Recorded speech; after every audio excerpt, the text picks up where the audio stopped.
Look at that. World Bee Day. This is a sign that I should release the bees. Release the bees! Welcome to the Cabot Hole with Des. Everything you ever wanted to know about nothing.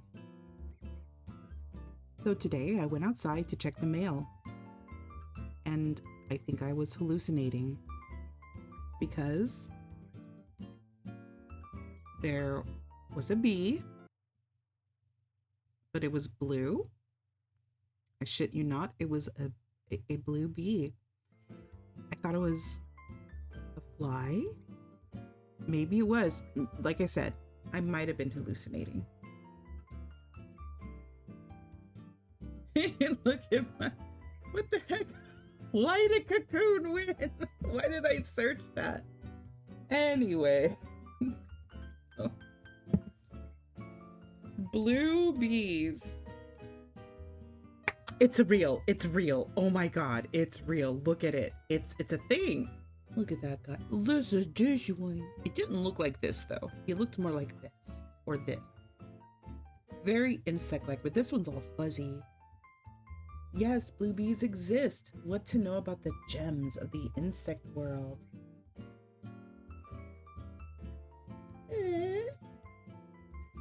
I love it. What's making them blue? They are blue because of the structural coloration of their exoskeleton. Unlike pigments, which absorb certain wavelengths of light and reflect others, structural coloration is created by the way light interacts with the physical structure of the bee's exoskeleton. And it is made up of microscopic scales that reflect light in a way that makes them appear blue. So there's the blue orchard mason bee. That doesn't look like him. And it wasn't this guy. The sweat bee? Sweet?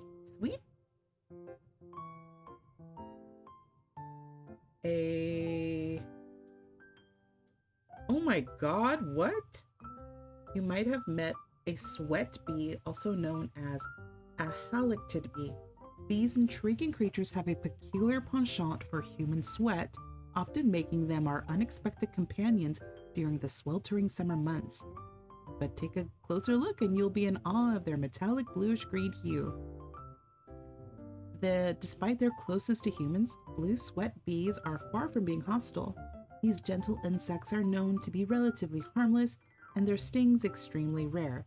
Their fascination with humans is less about us and more about their insatiable quest for pollen and nectar. So they eat. Interesting.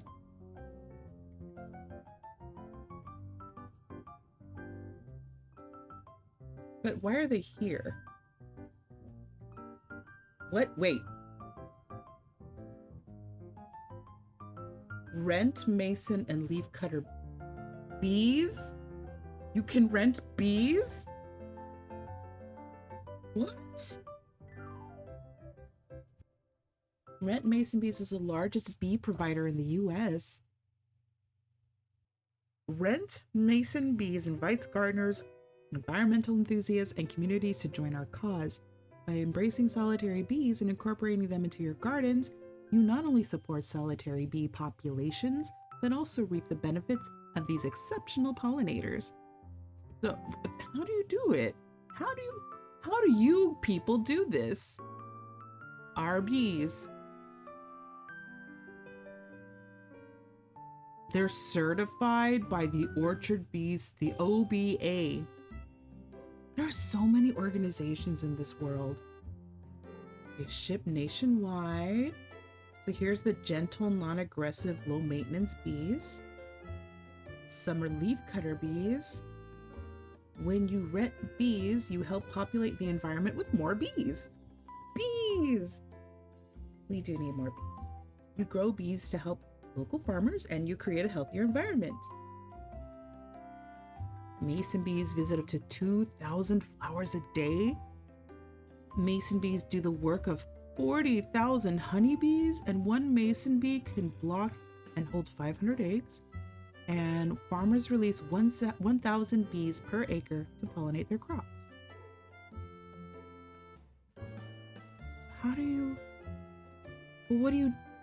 like you're renting them. I don't understand the renting part. Okay, here it is. How to rent. It's easy to host bees. Is it? Oh dear God. How easy is it to rent bees? Tell me. All right, I think we need to watch this video here. Pause the music. Pause the music. I need to know.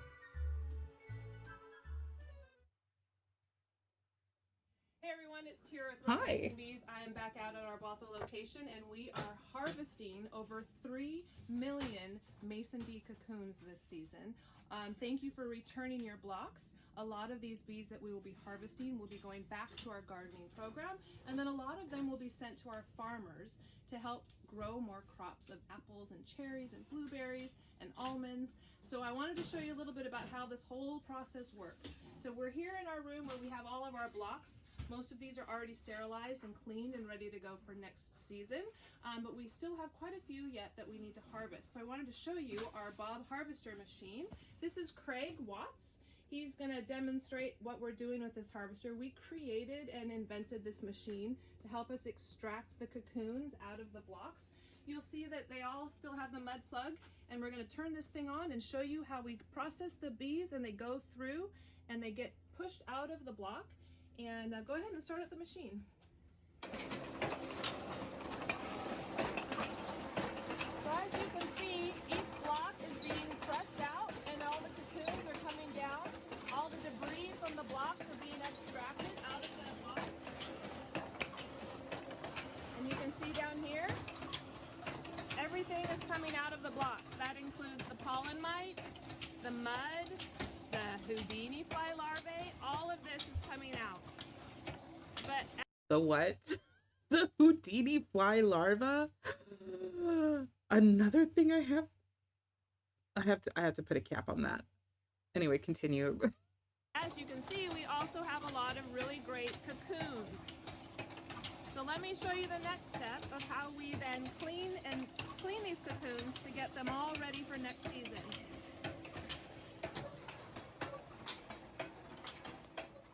Alright, after we get done extracting all of your cocoons from the nesting blocks, we, as we showed you earlier, have a whole bunch of mud and pollen mites and cocoons that we then pour into this sifting tray, and Jim, our owner, will sit here and sift the bees, and you can see we try to get off as much dirt and debris as we possibly can.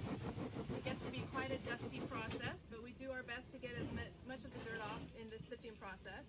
And then over here in the fire station, it's really important for us to sterilize every single nesting block that comes in. And as you can see, we move it very slowly over the flames to go through every single cell of your nesting block. That eliminates all the pollen mites and the fungus and any other predators that may be in there. And we completely get rid of all of those mites. So it's actually a really fun thing to watch.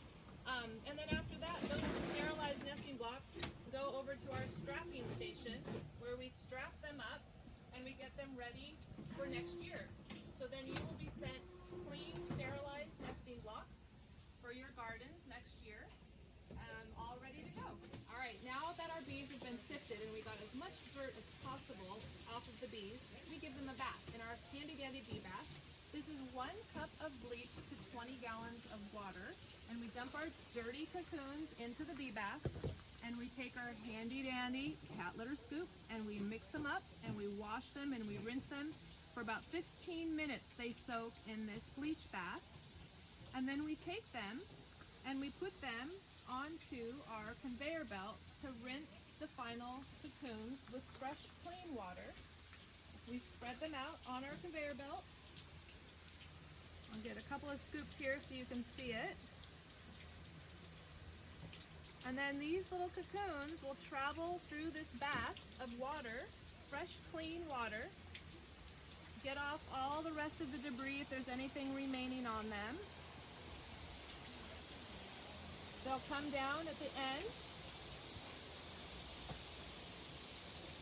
and they will come out on our drying rack. They look like beans. Spread all of these bees out, and as you can see, there's just trays and trays down here that we keep rotating.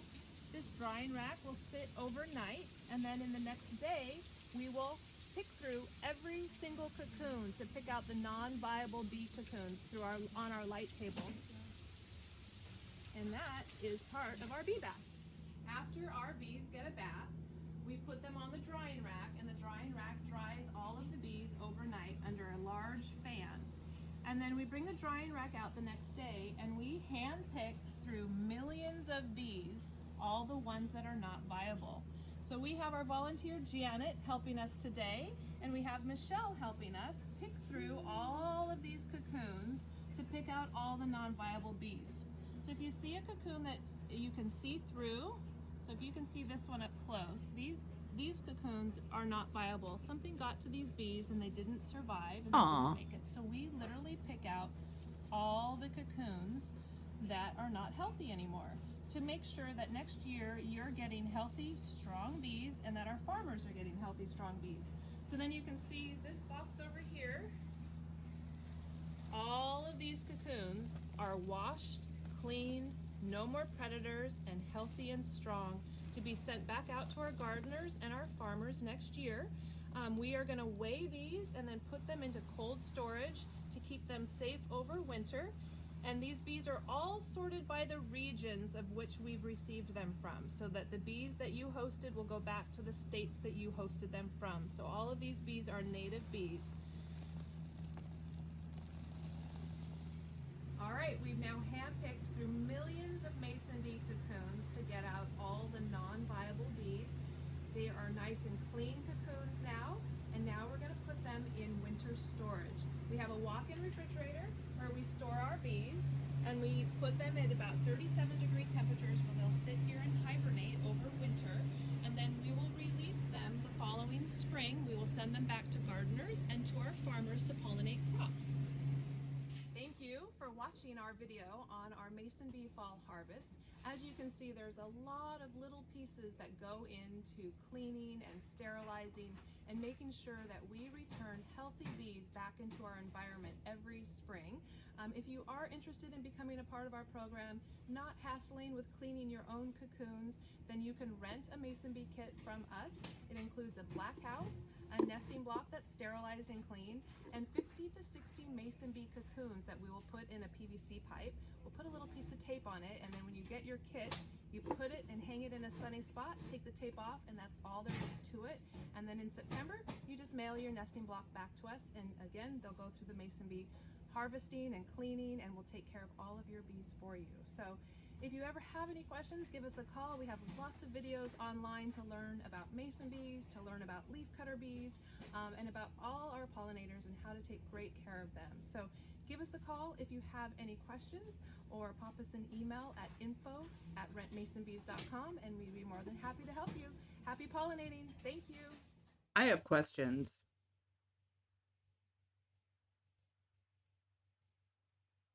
Okay, I'm so confused.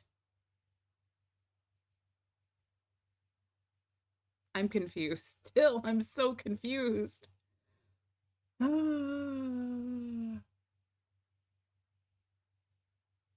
still so confused. Okay. In early spring, your mason bee kit will arrive at your door with instructions on how to install. As temperatures warm, the bees will emerge, pollinate the plants in your neighborhood, and lay their eggs in the nest block. So you return the eggs back. At the end of the season, send us back the bee kit using the return shipping label included. Okay.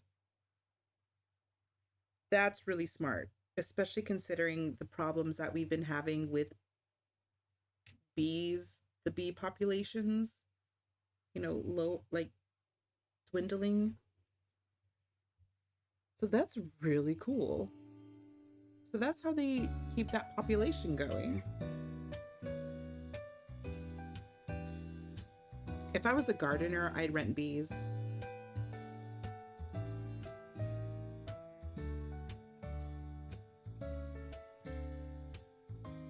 Maybe that's why I saw a blue mason bee today. I've never seen such a thing. Maybe somebody rented some.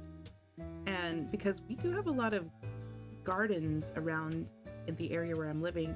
In fact, the garden in my backyard, I don't upkeep it at all, but there's tons and tons of plants back there, so I can see why it would be coming out. And I would be going outside and seeing some interesting bees. Just never seen that before. We learned something today. Isn't that fun? I love it. All right. And this has been your Capital. Thank you so much for joining. Bye.